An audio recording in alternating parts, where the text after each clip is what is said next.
Hey Astro Kids, and welcome back. And in today's video we'll be talking about Saturn in the second house. Let's go ahead and jump right into this.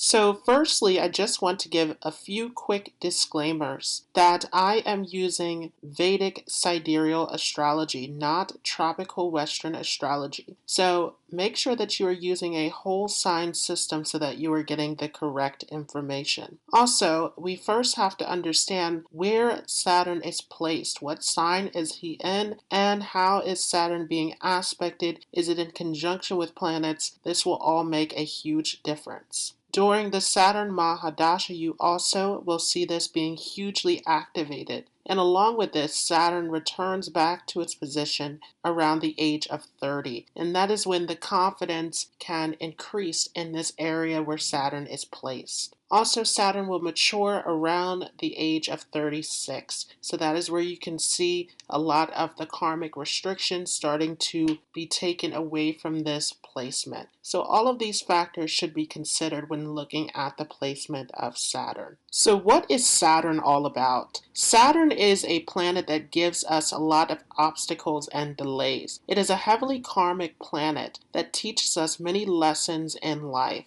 But Saturn also is a planet that gives us long-lasting success. So it is a planet that teaches us about hardship, about patience, discipline, and gives us the endurance, the resilience to get those long-standing results. And what is the second house all about? The second house is about our early childhood experience, that early environment and how it shaped us, the values that we take away from that experience. It is also about our food intake. It is about our money, our resources, everything that gives us a feeling of security, the things in life that sustain us. Second house is also the house of speech, and it is not the house of communication. The third house is communication, but the second house is about the way that you speak. Your tone of voice and your word choice can be seen through this second house.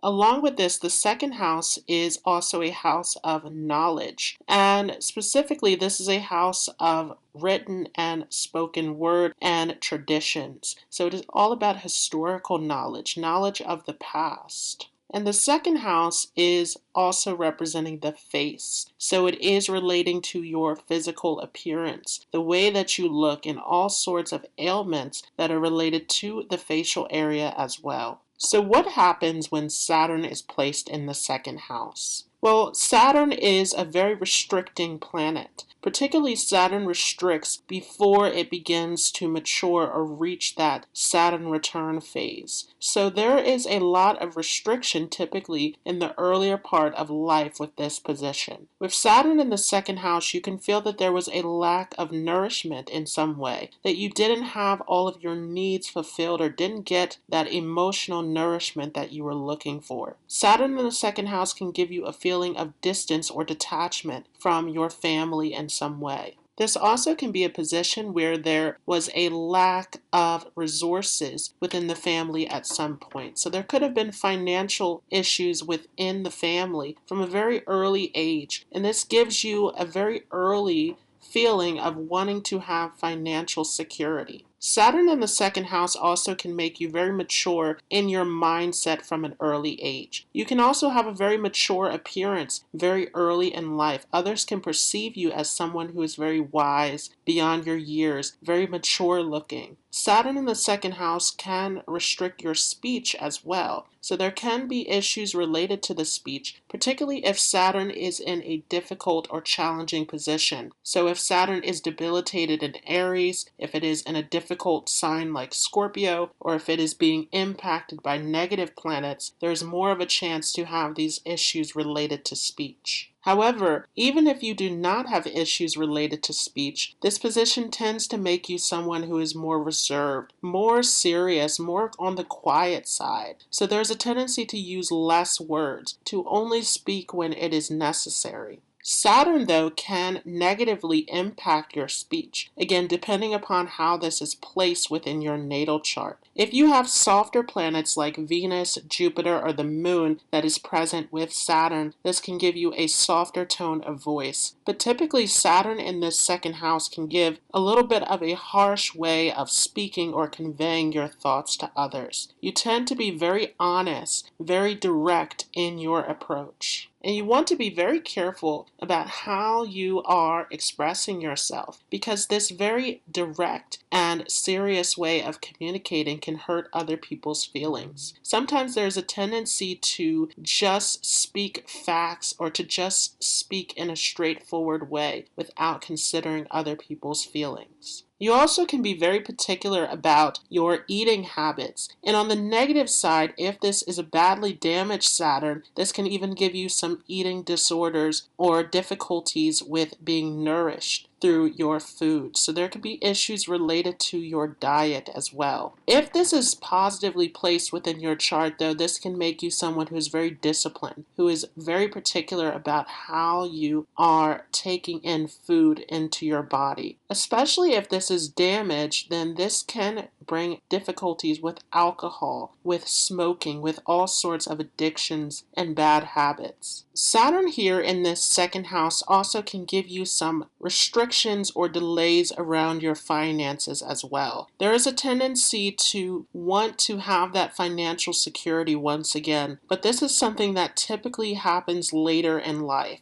because Saturn is also going to give its 10th aspect onto your 11th house of wealth, of gains. So those gains tend to come at a very steady rate. So there tends to be difficulties early on in terms of your finances. This is something that will slowly increase over the course of your life. This also, though, can make you someone who is very independent, because with Saturn in this second house, this can show you difficulties of life very early on. Again, you tend to mature very quickly with this position. You develop a very mature outlook and mindset towards life very early on. So this makes you someone who is very independent, very self-reliant, very hardworking.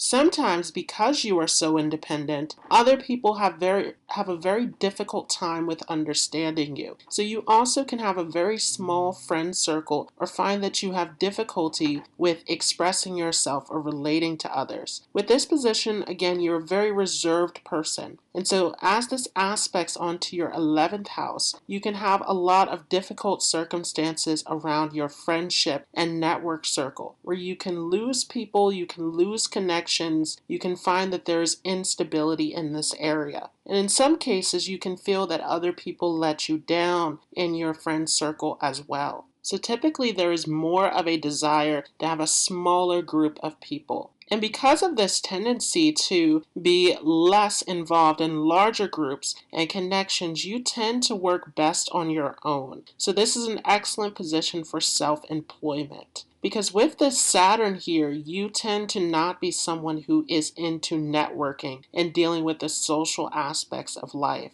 So Saturn in the second house can make you someone who is self-made, self-sufficient. You begin to learn how to become independent with this position. And if you are struggling to be independent, then you may find that there are a lot of obstacles in life. This position of Saturn in the second house is all about relying on your own resources. Saturn here in this second house also makes you someone who is extremely intelligent. Once again, this second house is the house of knowledge. And so you tend to be someone who is very analytical, who has a lot of intellectual power. So you are someone who is very resourceful, very skillful, very intelligent. You're very talented. You have the skills and the resources that are needed to move towards this growth in life. And as Saturn aspects your 8th house, this is going to give an interest towards occult subjects, towards history, towards all sorts of mysterious subjects. You want to explore the deeper meaning of life. Saturn in this second house can give you health difficulties as well, because Saturn here once again can give issues around diet, around taking care of your overall health and appearance. So there can be difficulties here. Specifically, this second house is relating to the throat area and the facial area. So there can be issues related to eyesight, to sinuses, to ear infections, to all sorts of situations, again, pertaining to this facial and throat area. And so this can give you some problems related to your health as well.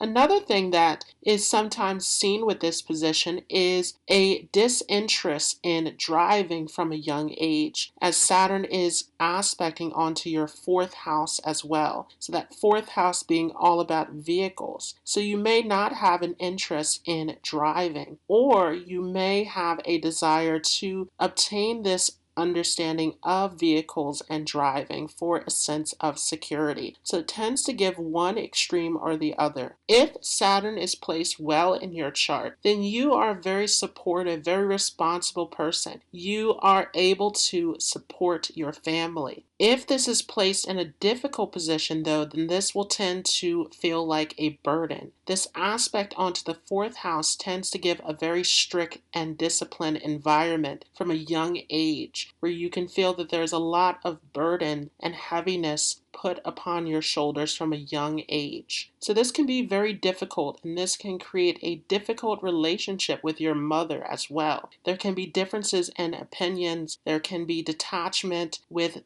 the mother with this position. In some cases, there can be distance from the mother or the loss of a mother as well. Sometimes this position can give you difficulties with obtaining property. You can find that you struggle in this area until you get to an older age. Again, this is going to aspect this fourth house, which is all about the home, all about your property. The fourth house also pertains to your happiness, to your sense of inner peace. And so this also becomes a very difficult area for you, where you find that you are dissatisfied in some way, where again you are feeling this lack of nourishment in life. So this is something that tends to improve again as you get towards that Saturn return, or as you get towards the age of 36. There's definitely a need to get over insecurities with Saturn here in this second house. There can be a lot of this, again, feeling of lack of nourishment, lack of security, that is not only physically, but is also internally. So there's a need to resolve this feeling of instability within yourself. And oftentimes life will take you through ups and downs that will teach you about being more secure within yourself. So your confidence and your character tends to increase with age. As you get older, you also understand the value of saving. So this becomes an excellent position for the generation of wealth. You become very skilled at saving, at attracting wealth, and you also can become a great teacher to others around how to accumulate wealth and abundance. Along with this, the aspect onto the eighth house can give you difficulties with marriage as well. You can find that there's indifference with your in-laws, and there can be many secrets related to the in-laws and your family as you come into marriage. This also can show that there is a lot of people who can rely on you, where you have to be responsible in this area as you rise in age. So this is a position overall that is all about you becoming financially secure, becoming secure within yourself, and gaining a sense of independence. With time, this makes you a very resilient person who is able to find that sense of security and stability. And along with this, you are able to teach and share this with others.